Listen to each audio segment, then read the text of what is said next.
പ്രിയപ്പെട്ട സഹോദര സഹോദരിമാരെ, ഇൽമ നമ്മൾ പരമാവധി പഠിക്കണം, നമ്മൾ പഠിപ്പിക്കണം. അഥവാ നമ്മുടെ മക്കൾക്ക് നമ്മൾ പഠിപ്പിച്ചു കൊടുക്കണം, നമ്മുടെ വ്യക്തി ജീവിതത്തിലൂടെ പകർന്നു കൊടുക്കണം. കുട്ടികൾ ഉറങ്ങാൻ കിടക്കുമ്പോൾ ചൊല്ലേണ്ട ദിക്ർ, എഴുന്നേൽക്കുമ്പോൾ കിടക്കുന്ന ദിക്ർ, ഇതൊക്കെയാണ് നമ്മളെ ചെറിയ പൈതങ്ങൾക്ക് പഠിപ്പിക്കുന്നത്.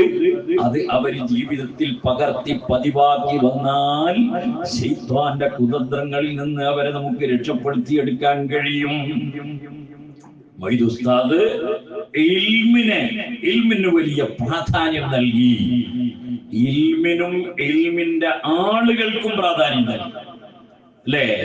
ഏതൊരു മുത്തഅല്ലിമ് ഓറവരയിലെത്തിയാലും, ഒരു ഉസ്താദ് എത്തിയാലും, ഒരു റിസീവർ, ഏതെങ്കിലും ഒരു സ്ഥാപനത്തിന്റെ റിസീവർ പുരയിൽ വന്നാൽ അവർക്ക് പ്രത്യേകം സ്ഥാപനത്തിന് കൊടുക്കുന്നതിന്റെ പുറമെ അവർ ഇൽമിന്റെ ആളുകളാണ് എന്ന് പരിഗണിച്ച് അവർക്ക് സ്പെഷ്യലായി പൈസ കൊടുക്കുകയാണ്. എന്താണത്? അത് പ്രചോദനമാണ്, പ്രോത്സാഹനമാണ്. നമ്മളെ നാട്ടിൻപുറങ്ങളിൽ നിന്ന് ഇപ്പോൾ ഇല്ലാതെയായി കൊണ്ടിരിക്കുന്ന ഒരു സംഗതിയാണ്. എന്താണ്?